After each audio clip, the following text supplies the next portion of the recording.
हे भगवान, यह क्या हो रहा है? इस तरह बर्तनों को गिरने पर टाटा ट्रक मिले तो कौन नहीं खेलना चाहेगा। याद रहे दोस्तों, इन दोनों में कौन जीतेगा? वही दोनों लड़के इस गेम में भाग लेते हैं। आगे देखो, साइकिल की मदद से इस सामने दिख रहे हैं। एक जैसी दीवार को तोड़ते हुए जाना है।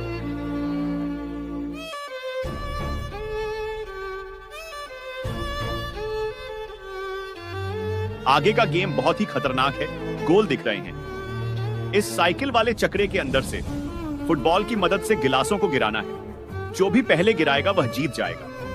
बेटा, तुम्हें इस वीडियो को एक लाइक करके चैनल को सब्सक्राइब करना होगा। आने वाला समय खुशियों का होगा।